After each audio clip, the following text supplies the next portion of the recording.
ED sports পর্দায় আজকে আমরা দুজন আছি, গৌতম সরকার এবং আমি দীপক চক্রবর্তী। আইএসএলের সমস্ত খুঁটিখাটি নিয়ে আজকে আলোচনা হবে। কতগুলো বিষয় নিয়ে আজকে আলোচনা করব। বিষয়গুলো আমি একবার পরপর বলে যাচ্ছি। যেমন প্রথমেই যে বিষয়টা আলোচনা করব, মুখ্য বিষয় যেটা ছিল যে আইএসএল তো শুরু হবে এবং 14ই ফেব্রুয়ারি ঘোষণা হয়ে গেছে এবং পূর্ব ঘোষণা মতো 14ই ফেব্রুয়ারি থেকেই আইএসএল শুরু হচ্ছে। কিন্তু ক্লাবগুলোর যেটা এখনও দাবি বা ক্লাবগুলো যেটা এখনও পুরো ক্লিয়ার ছবি পাচ্ছে না যে অ্যাকচুয়ালি ফাইন্যান্সিয়াল পার্টনার কে হবে, কমার্শিয়াল পার্টনার কে হবে বা ব্রডকাস্টিং পার্টনারই বা কী হবে, সেইটা নিয়ে এআইএফএফ কিছু চিন্তা করেছে এবং ক্লিয়ারলি আগামীকাল অর্থাৎ সোমবার দিন 12ই জানুয়ারি, যেদিনকে বিবেকানন্দের জন্মদিন, কালকে তো বিবেকানন্দের জন্মদিন, ওদিনকেই ফাইনালি জানিয়ে দেওয়া হবে প্রত্যেকটা ক্লাবকে চিঠি দিয়ে ফিচার কি, কবে থেকে খেলা, কবে কবে কাদের সাথে কোথায় খেলা হবে এবং এর সাথে সাথে তাদেরকে এটাও জানিয়ে দেওয়া হবে, তাদের কাছ থেকে জানতে চাইবে এআইএফএফ যে হোম ম্যাচ এবং অ্যাওয়ে ম্যাচ তারা কটা করে হোম ম্যাচ অ্যারেঞ্জ করতে পারবে তাদের নিজেদের স্টেটে, সেই সংখ্যানটাও কিন্তু এফকে জানাতে হবে যে কটা তারা অ্যারেঞ্জ করতে পারবে তাদের নিজস্ব স্টেডিয়ামে হোম ম্যাচের জন্য, তারা হোম ম্যাচ কটা করে চায়। সমস্ত বিস্তারিত তথ্যগুলো ক্লাবের থেকে কিন্তু এআইএফএফ জানতে চেয়েছে এবং সেই সংক্রান্ত একটা চিঠি কিন্তু কালকে এআইএফএফ থেকে প্রত্যেকটা ক্লাবকে সাবমিট করা হবে। তো তারপরেই 12 তারিখের পরেই জিনিসটা পুরো ক্লিয়ার হবে, সিনারিও পুরো পরিষ্কার হয়ে যাবে আইএসএল কীভাবে হচ্ছে, কেননা দুপুরের মধ্যেই তাদেরকে এর রিপ্লাই দিতে বলেছে, তারপর আমরা জানতে পারবো। তো যত তাড়াতাড়ি আমাদের আইএসএলটা শুরু হয় বা আইএসএল ফিচারটা পেতে পারি ততই সুবিধা হয়, ক্লাবগুলোর পক্ষেও সুবিধা হয়। কি বলছি? একদম ঠিক। আইএসএল শুরু হচ্ছে ফেব্রুয়ারির মাঝামাঝি 14-15 তারিখ নাগাদ, এখন অব্দি যেটা ঠিক হয়ে আছে।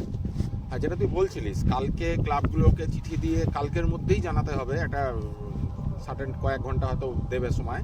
যা আলোচনা করা ক্লাবগুলো নিজেদের মধ্যে অলরেডি আলোচনা করে নিয়েছে, আমরা যেমন ব্যাপারটা জানি ক্লাবও তো অবশ্যই জানে, অনেক আগেই তাদেরকে কিন্তু জানানো হয়েছে। মানসিক, যাই হোক, অনেক আগে আমি বলছি, অনেক আগেই কিন্তু তাদেরকে হুমকি দিয়ে দিয়েছে একেবারে যে খেললে বলো খেলবো, না খেললে বলো খেলবো না। সেদিনকেও তো ক্লাব সময় নিয়ে নিয়েছিল এবং সময়টা এক্সটেন্ড করতে করতে সোমবার পর্যন্ত চলে গেছে। যথেষ্ট সময় দিয়েছে, কারণ 14-15 তারিখ থেকে খেলা শুরু করতে গেলে মানে ঠিক 1 মাস আছে। তার মধ্যে খেলার সমস্ত কিছু ঠিক করা, শিডিউল এগুলো করতে সময় লাগে। কাজেই কালকে আলটিমেটাম দিয়েছে, এক কথায় বলা যায় আলটিমেটাম দিয়েছে কালকের মধ্যে পুরো ছবিটা ক্লিয়ার হয়ে যাবে কোন কোন ক্লাব খেলছে। এখনো অবধি আমাদের কাছে যেটা খবর আছে 9টা ক্লাব রেডি আছে খেলতে, আর বাকি ক্লাবগুলো 3-4টে ক্লাব বা 5টা ক্লাব তারা এখনো একটুখানি ঝুলিয়ে রেখেছে। ক্লাবগুলোর নাম আমি বলছি না, বলা যায় ফ্র্যাঞ্চাইজি ক্লাবগুলোই না, তার মধ্যে বলার না যাওয়ার কিছু নেই। তার মধ্যে মুম্বাই সিটি এফসি আছে, বেঙ্গালুরু আছে, যারা ফ্র্যাঞ্চাইজির উপর নির্ভর করে পুরো টিমটা চলে, ফ্র্যাঞ্চাইজি নির্ভর ক্লাব। তো তাদের মালিক যতক্ষণ পর্যন্ত গ্রিন সিগন্যাল দিচ্ছে, সিওদের সেরকম কোনো পদক্ষেপ নেওয়ার মতো সেরকম অ্যাকচুয়ালি তাদের আর সেই স্বাধীনতাটা নেই। যাই হোক, তাদের জন্য কালকে আলটিমেটাম দেওয়া হয়েছে, না হলে যে কটা ক্লাব আছে তাদেরকে নিয়ে আইএসএল শুরু হচ্ছে এবার। হ্যাঁ, প্রতিবারের মতো অত জাঁকজমক আপনারা আশা করবেন না দর্শকরা, এবার আইএসএল হচ্ছে, এটাই বড় খবর এত নামাডোলের মধ্যে। তো ফেব্রুয়ারির মাঝামাঝি সময় থেকে শুরু হচ্ছে। বাজেট কম, তো এবারে বাজেট কম, যেহেতু এই প্রসঙ্গে একটা কথা বলি, বাজেট কম হওয়াতে ক্লাবগুলো লাভের পরিমাণ কিন্তু প্রচণ্ড কমে যাবে। যে কারণে ক্লাবের সিওরা বলছিল ওই মিটিংয়ে যে আমরা আমাদের মালিকের সাথে কথা বলে নিই, মালিক কি সিদ্ধান্ত নেয়, খেলবো কি খেলবো না। অনেক ক্লাব কিন্তু না খেলতেও পারে, ঠিক আছে। তার মধ্যে প্রধান হচ্ছে উড়িষ্যা এফসি, তারা দোটানায় আছে, কারণ তাদের যে মালিক আছে সে লাভ এখান থেকে সেরকম এবার বছর কিন্তু হচ্ছে না ক্লাবগুলোর, এবং সেদিক দিয়ে অনেক ক্লাব কিন্তু আর্থিক সমস্যার মধ্যে পড়তে পারে। সেদিক দিয়ে একটা কথা উঠে এসে তোমরা সবাই হয়তো জানবে সেটা হচ্ছে যেহেতু ক্লাবের পার্সেন্টেজটা কম, মানে টাকার পরিমাণ যেহেতু কম, পার্সেন্টেজটা কম না, টাকার মোট টাকা তো কম, তার পার্সেন্টেজ যাই দিক 50% যাই দিক, তো সেই টাকাটা যদি ক্লাব কম পায় অর্থাৎ ফাইন্যান্সিয়াল দিক দিয়ে তারা উইক হয়ে গেল। এই কারণে ক্লাবগুলির সাথে পূর্ব চুক্তি মতো বিভিন্ন প্লেয়ারদের যে চুক্তি আছে, যে স্যালারি তারা ডিজার্ভ করে বিভিন্ন ক্লাবের থেকে, সেই স্যালারি থেকেও কিন্তু কাটছাট কিন্তু বিভিন্ন দল করতে পারে এবং ডাইরেক্ট কিছু দল বলেই দিয়েছে করবে। দেখো ভাই, আমাদের আয় কমে গেছে, প্লেয়ারদের সাথে যাই চুক্তি হোক, যদি তোমরা খেলতে চাও তাহলে 20 থেকে 25% কি 15% যাই হোক তোমাদের স্যালারি থেকে সেটা কমানো হবে। আর যদি তোমরা তাতে রাজি না হও, আমার দলটাই তো তুলে দিতে হতে পারে, তখন তোমাদেরও চাকরি যাবে, তখন নতুন করে দল তোমাদের খুঁজতে হবে, আর আমাদেরও দল তুলে দিতে হবে, তোমরাও দল খুঁজবে, সমস্যা উভয় পক্ষেই পড়বো। ক্লাবও যেমন থাকবে না, প্লেয়ারদের ক্লাবও থাকবে না। কারণ সেই ক্ষেত্রে অনেক প্লেয়াররাই কিন্তু ক্লাবের সঙ্গে সহযোগিতা করছে, অর্থাৎ তারা রাজি হয়েছে যে তারা যা স্যালারি পেত তার থেকে হয়তো 20% 15% কমানো হবে। সমস্ত ক্লাবেরই মোটামুটি একই চিত্র ধরা পড়েছে, ব্যতিক্রম শুধু মোহনবাগান। দেখো মোহনবাগান কেন অন্য অন্য দলের থেকে আলাদা, এখানে সঞ্জীব গোয়েঙ্কা পরিষ্কার বলে দিয়েছে যে যে চুক্তিতে প্লেয়ারগুলিকে মোহনবাগানে সাইন করানো হয়েছে সেই চুক্তির বাইরে 1 পয়সাও কম দেওয়া হবে না, এবং এই দায়টা কখনোই প্লেয়াররা নিতে পারে না। তাদের সঙ্গে যা চুক্তি হয়েছে আমরা সেরকম স্যালারি তাদেরকে প্রোভাইড করব। দায় হচ্ছে ইন্ডিয়ান ফুটবল ফেডারেশনের এবং ক্লাব জোটের, এবং তাদের মধ্যে টানে পড়ে কিন্তু ক্লাবের যে প্লেয়ার, বিদেশি প্লেয়ার বলো স্বদেশি প্লেয়ার, তারা কিন্তু ঘুরতে পারে না। সুতরাং মোহনবাগান কিন্তু ঐতিহাসিক সিদ্ধান্ত নিয়ে নিয়েছে এই ব্যাপারে। মোহনবাগান অন্য অন্য ক্লাবের থেকে সবসময় দেখেছে আলাদা, কারণ আমরা দেখেছি যে প্লেয়ার মোহনবাগান চায় সেই প্লেয়ারকে কিন্তু তুলে নিয়ে আসে। কি বলবি গৌতম এই সিদ্ধান্তটাকে? এই সিদ্ধান্তটাকে মোহনবাগানের প্লেয়াররা মানে কি বলবো সিকিউর ফিল করে, সে কারণে এটা হয়। আর সবাইকারই স্বপ্ন থাকে মোহনবাগানের মতো একটা টিমে, জাতীয় টিমে খেলার। হ্যাঁ, আর একটা যেটা বলছিলাম সেটা হচ্ছে উড়িষ্যা এফসি নিয়ে যেটা বলছিলিস, উড়িষ্যা এফসি আর একটা ব্যাপারও আছে। ওদের গত বছর অনেক বছর ধরেই দাবিটা ছিল, গত বছর তো দাবিটা চূড়ান্ত পর্যায়ে পৌঁছেছিল। ওদের লোকাল উড়িষ্যা থেকে একটা প্লেয়ারও উড়িষ্যা এফসি ক্লাবে, এমনকি মানে রেগুলার 11 জনের কথা বাদ দিলাম, 25 জনের প্লেয়ারের মধ্যে একটা উড়িষ্যা প্লেয়ার থাকে না। এবং সেই কারণে ওরা কিন্তু গত বছর যথেষ্ট ক্ষুব্ধ ছিল, বলেছিল ওইখানে স্টেডিয়ামে নাকি খেলা হতে গেলে ওদের এক্সট্রা পয়সা হ্যান ত্যান ইত্যাদি যেগুলো সরকার থেকে পেয়ে থাকতো সেগুলো কিন্তু দেবে না। আগেরবার কিন্তু শুনিয়েই রেখেছিল। উড়িষ্যা এফসি নিয়ে একটা বড় জিজ্ঞাসা চিহ্ন কিন্তু এমনিই আছে, স্থানীয়দের কারণেও। আমি বলছি উড়িষ্যাবাসীদের কারণেও। উড়িষ্যাবাসীরা চাইছে যে ওদের স্টেট থেকে অন্তত 2-1 প্লেয়ার ক্লাবে খেলুক, কিন্তু নেয় না। এটা একটা ব্যাপার আছে। না, অবশ্যই এটা উড়িষ্যা সমস্যায় পড়েছে। এমনকি 1 কোটি যে এন্ট্রি ফি, মানে এটা নিশ্চয়ই জানো তোমরা সবাই, 1 কোটি করে প্রত্যেকটা ক্লাবকে দিতে হবে এআইএফকে, সে টাকাটাও তারা দিতে পারবে না জানিয়েছে চিঠি মারফত। এবং এআইএফও বলেছে ওই এন্ট্রিফির মিনিমাম এন্ট্রিফিটা তাকে দিতেই হবে, কারণ ফ্র্যাঞ্চাইজি হিসেবে তাদেরকে তো 15 কোটি পর্যন্ত আগে দিতে হতো, সেটা 1 কোটি কেন দিতে পারবে না। তো ওদের আর্থিক অবস্থা এতটাই খারাপ যে ওরা সে টাকাটাও দিতে পারবে না। এবার দিতে পারবে কি পারবে না সোমবার দিন ওরা জানিয়ে দেবে সুরোসিস খেলছে কিনা। যে প্রসঙ্গে আমি কথাটা বলছিলাম, মোহনবাগানে খেলাটা কেন এতটা সেফ, মোহনবাগানে খেলার যে কোনো প্লেয়ার মোহনবাগানে খেললে এত সেফ কেন মনে করে, তার একটা কারণ ফিজিক্যাল সিকিউরিটি বলো আর ফাইন্যান্সিয়াল সিকিউরিটি বলো, দুদিক থেকেই কিন্তু মোহনবাগানের প্লেয়াররা একেবারে 100% পেয়ে আসছে। আমি কেন ফিজিক্যাল সিকিউরিটি বলছি, যে দেখো কদিন আগে ইরানে মোহনবাগান খেলতে যায়নি, মোহনবাগান ম্যানেজমেন্ট কিন্তু পরিষ্কার প্লেয়ারদের তার পরিবারদের জানিয়ে দিয়েছে তারা যদি খেলতে যেতে দিতে চায়, রাজি হয়, তাহলে আমাদের মোহনবাগান ইরানে খেলতে যাবে। প্লেয়াররা রাজি ছিল না এবং তাদের সেইটাকে কিন্তু মান্যতা দিয়েছে মোহনবাগান। হ্যাঁ, সো এটাও তো একটা সিকিউরিটি, প্লেয়ারদের সুবিধা অসুবিধা এগুলো সবচেয়ে বেশি অসুবিধা মোহনবাগান দেখে। এরপরে কি হতে চলেছে তাহলে, যে কনক্লুশন আমরা আসতে পারছি, পরবর্তীকালে 2 পয়সা কম হলেও কিন্তু এই যে অ্যাসিওর হয়ে গেল যে মোহনবাগানের খেলাটা হচ্ছে সিকিউর, মানে গভর্নমেন্ট জবের মতো, কোথাও টাকা কাটছাট হবে না, কোথাও কোনো হামলার মুখোমুখি হতে হবে না, করাপশন মানে যেটা বলবো মানে জঙ্গি হামলার মুখোমুখি হতে হবে না, বা কোনো রকম প্রবলেম হবে না, মোহনবাগান খেলে সিকিউর থাকবো। এই কথা চিন্তা করে কিন্তু এর পরবর্তীকালে কিন্তু ভারতবর্ষের সেরা সেরা প্লেয়ারগুলোই কিন্তু মোহনবাগানে সই করবে এবং পরবর্তীকালে আমরা দেখব। কারণ এই একটা তো এটা তো একটা কি বলবো অ্যাডভার্টাইজমেন্ট হয়ে গেল। মোহনবাগানের খেলা মানে কি? মোহনবাগানের খেলা মানে একটা তুমি গভর্নমেন্ট জব করছো। কি বলবি গৌতম, এর পরবর্তীকালে মোহনবাগান কি সুবিধা পেতে পারে? মোহনবাগানে প্লেয়াররা যেমন ফিনান্সিয়ালি সিকিউর থাকছে, পাশাপাশি তুই যেটা বললি লাইফ সিকিউরও পাচ্ছে, তাদের সুবিধা অসুবিধাটা মোহনবাগান আগে দেখে। তো সেই কারণে মোহনবাগানে খেলা চান্স পাওয়া যে কোনো ভারতীয় প্লেয়ার কেন বিদেশি প্লেয়ারদেরও যারা ইন্ডিয়াতে আসতে চায় বিদেশি প্লেয়াররা, তাদের সবার কাছে ফার্স্ট টার্গেট থাকে মোহনবাগান। এইগুলোই কারণ, এই কারণে ন্যাশনাল টিম, এই কারণেই ন্যাশনাল টিম। দেখো এত দর্শক বিক্ষোভ থাকা সত্ত্বেও পার্টি পলিটিক্স সব ঢুকে গেছিল, তবু কিন্তু তাদের বিচারে কিন্তু অক্ষুণ্ণ ছিল মোহনবাগান ম্যানেজমেন্ট যে না, এই প্লেয়ারদের মানে বিরুদ্ধে গিয়ে তাদেরকে ছাড়া যাবে না। তো এবং সেই দেখিয়ে দিল যে মোহনবাগানদের ফাইন্যান্সিয়াল দিকটাও কিরকম তারা স্ট্রং।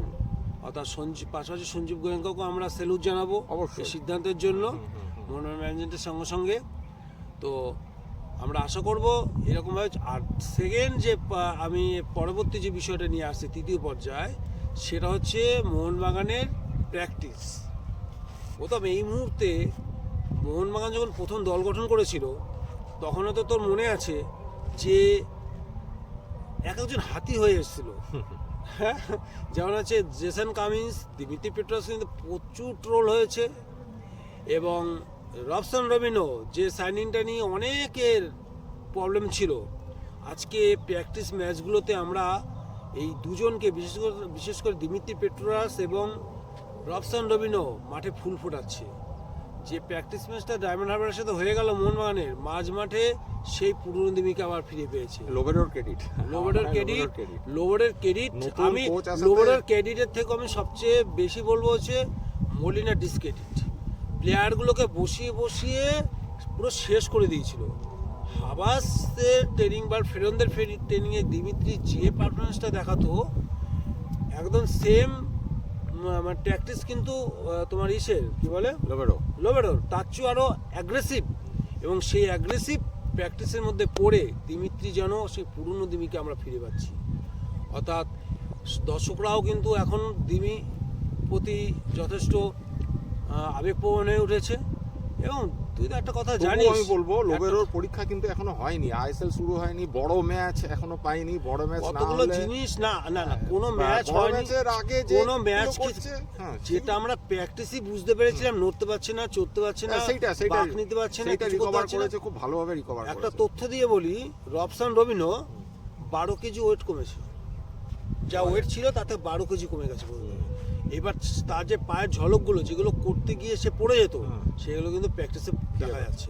এবং আমরা আশা করছি যে এইরকম যদি থাকে, আর অন্য অন্য দল কিন্তু প্র্যাকটিসই শুরু করতে হয়নি, মোহনবাগান অনেক আগে ইস্ট বেঙ্গল শুরু করেছে। মোহনবাগান আগে থেকে সেইভাবে না, ইস্ট বেঙ্গল শুরু করেছে। মোহনবাগান এই আইএসএল শুরু আগে যেভাবে ঝাঁপিয়ে পড়েছে, মনে হচ্ছে গৌতম ট্রিপল হয়ে যাবে, মানে এবারে হ্যাট্রিক হয়ে যেতে পারে। কি বলবি?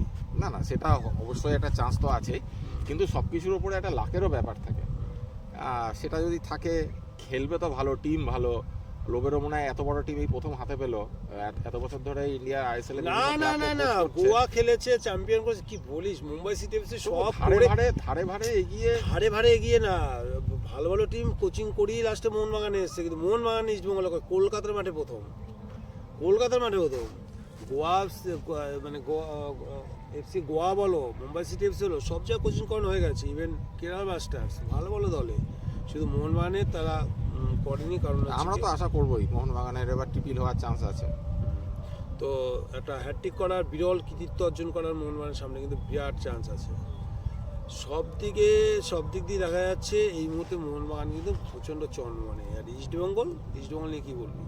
ইস্ট বেঙ্গলে দুটো মহিলা দল আর উমেন্স আর মেন্স দলের মধ্যে ফারাকটা, উমেন্স দল তো হুরু মানে তত্তরিয়ে এগোচ্ছে, খুবই ভালো খেলছে। লাস্ট 6টা ম্যাচের পরিসংখ্যান যদি দেখা যায়, 6টা ম্যাচে একটাও হারেনি, খুব ভালো খেলছে ইস্ট বেঙ্গলের মহিলা দল। কিন্তু পুরুষ দল এখনো শীর্ষে, পুরুষ দল এখনো মাঠে নামেনি। কি করে বলি বল, পুরুষ দলের তো দেখা হয়ে গেল, এতগুলো টুর্নামেন্ট খেলে একটা ট্রফি পেল না, সেটা এত বছর পরে একটা সুপার কাপ শুধু পেয়েছে। এবার নতুন আইএসএল কিভাবে কে শুরু করবে এটা দেখার। তা অস্কার পুজো অলরেডি দলটাকে ঘষে মেজে 1 বছর ও আরেকটা তথ্য আমার মনে পড়ে গেছে, চেন্নাই সিটি এফসি এবং মোহামেডান এই মুহূর্তে যেটা শোনা যাচ্ছে কোনো বিদেশি সাইনিং করাচ্ছে না আর্থিক কারণে। আচ্ছা, ঠিক আছে, টিম হায়দ্রাবাদ দুর্বল গত হয়ে বছর গেল। করেছিল, হায়দ্রাবাদ ছিল না সেরকম। টিম দুর্বল হয়ে গেল এমনি দুটো টিম।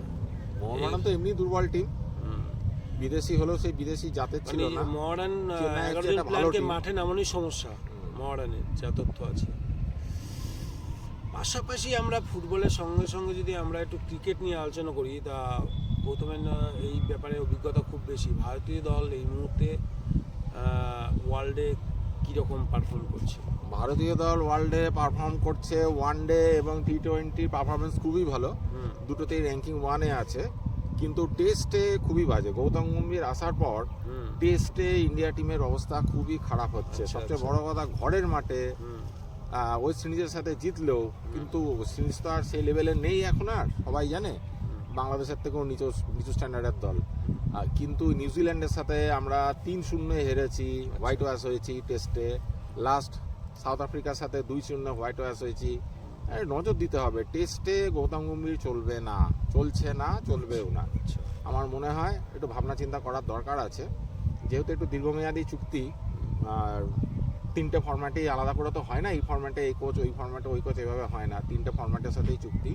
কিন্তু ওয়ানডে এবং টি20 রেজাল্ট ভালো দিচ্ছে বলে গৌতম গম্ভীর আছে, টেস্টে নজর দিতে হবে। অন্তত সহকারী একজন বড় কোচ। এবার টি20 বিশ্বকাপে হ্যাঁ ভারতের কতখানি চান্স আছে? সবচেয়ে বেশি চান্স, সবচেয়ে বেশি চান্স। কিন্তু যেটা শোনা যাচ্ছে যে এই যে সবচেয়ে এখন যেটা মানে আগুনে খবর যে বাংলাদেশ টি20 খেলবে না, তো এটাকে কি হিসেবে দেখছিস? বাংলাদেশ টি20 খেলবে না, তার কারণ ওদের একটি প্লেয়ার মুস্তাফিজুর রহমান, তাকে কেকেআরে চান্স দেওয়া হয়েছিল, মানে পেয়েছিল চান্স, অপশানে পেয়েছিল।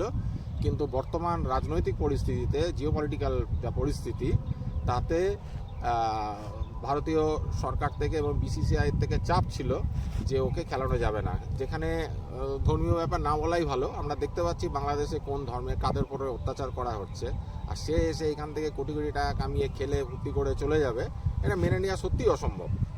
একজন ভারতবাসী হিসেবে মেনে নেওয়া এটা সম্ভব নয়। তো যাই হোক, সেই জন্য ওরা বলছে যে ও যেহেতু কেকেআর টিম থেকে ওকে আবার রিলিজ করে দেওয়া হচ্ছে চান্স পেয়েও, সেই কারণে ওরা এখানে সিকিউর বোধ করছে না, ইন্ডিয়াতে খেলবে না। কিন্তু আসল কারণ অন্য। আসল কারণ হচ্ছে ওইখানে তারা একটি নির্দিষ্ট সম্প্রদায়ের উপর যেরকম অত্যাচার করেছে, ওরা ভয় পেয়ে গেছে ওরা আসলে এখানে তার এফেক্টটা ওদের ওপর যদি পড়ে, সেই কারণে। আসল কারণ এইটা না। এখানে যেটা ভারত যুক্তি দেখিয়েছে যে মানে একজন প্লেয়ারকে ছাঁটাই করার বিষয়টা কারণ তো দেখাতে হবে। সেখানে দিয়েছে পর্যাপ্ত নিরাপত্তার অভাবে তাকে মানে ইয়ে করা হচ্ছে, দল থেকে বের করে দেওয়া হচ্ছে। সেটা তো কারণ দেখি। এবার বাংলাদেশ যেটা বলছে, যদি আমরা যদি বিশ্বকাপ খেলি তাহলে আমাদের ইন্ডিয়াতে খেলাটা আমাদের কাছে রিস্ক হয়ে যাচ্ছে। একজনই নিরাপত্তা যখন দিতে পারছে না, তাহলে সমস্ত টিম নিরাপত্তা কিভাবে দেবে? কারণ ওরাও জানে, আমরাও জানি, আসল কথা আমরা জানি। হ্যাঁ, তো বিষয়টা হচ্ছে এখানে সব কিছুর মাঝে পড়ে আমি শুধু প্লেয়ার হিসেবে যদি ধরি যে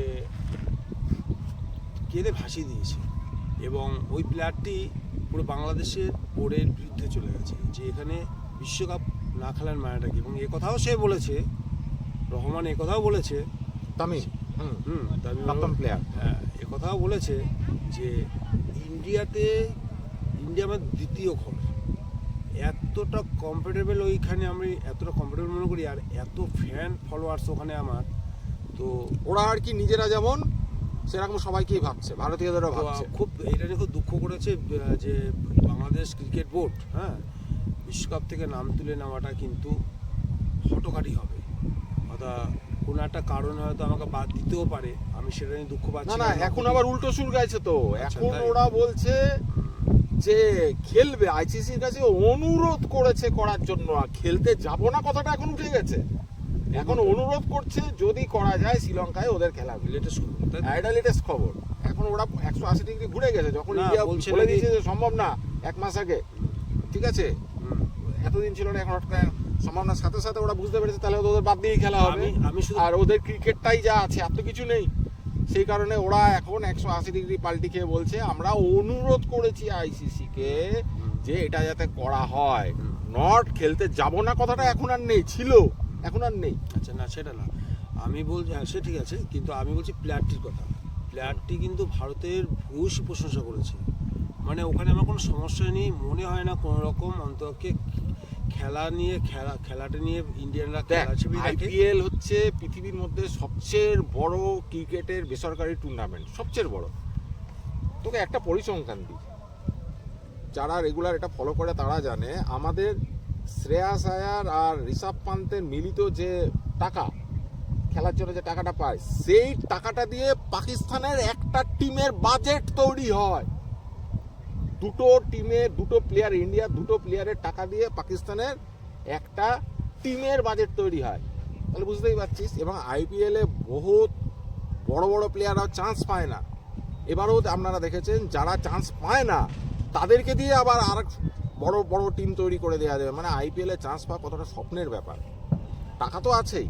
হ্যাঁ, সেখানে এবং তামিম অতীতে এরকমও হয়েছে যে ইংল্যান্ড বোর্ড ইসিবি যখন বলেছিল আর্চারকে যে আইপিএল দেশের হয়ে খেলতে হবে, আইপিএল খেলা যাবে না অমুক অমুক, তখন ও বলেছিল আমি দেশের হয়ে খেলবো না, আইপিএল খেলবো। তখন বাধ্য হয়েছিল ওকে আইপিএল খেলিয়ে দেশের হয়ে খেলাতে। অর্থাৎ আইপিএল খেলে ওরা এতটা সুনাম এবং অর্থ উপার্জন করে যে দেশের খেলা দরকার পড়ে ছেড়ে দেবে, কিন্তু আইপিএল খেলবে। সে তো অবশ্যই অনেকেই খেলে। না, আমি বলছি প্লেয়ারটি খুব দুঃখ পেয়েছে এই কারণে, আইপিএল থেকে তাকে বাদ দিচ্ছে এই হিসেবে একটু আর্থিক কষ্ট হচ্ছে ঠিকই, সে যে কথাটা বলেছিল, কিন্তু ভারতে থেকে পুরো বিশ্বকাপ থেকে নাম তুলে নেবে এটা একেবারেই মানতে পারছি না।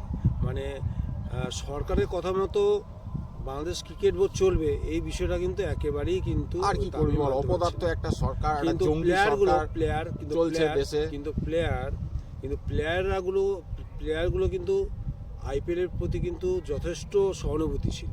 মানে বাংলাদেশে যে প্লেয়াররা আছে তারা কিন্তু তারা বলেনি, তারা একবারও বলেনি আমরা আনসিকিউর বোর্ড করছি। সেটাই তো বলছি, তারা একবারও বলেনি ইনসিকিউর বোর্ড করছি। তারা সিকিউর, তারা জানে ভারতে খেলে গেছে, তারা জানে।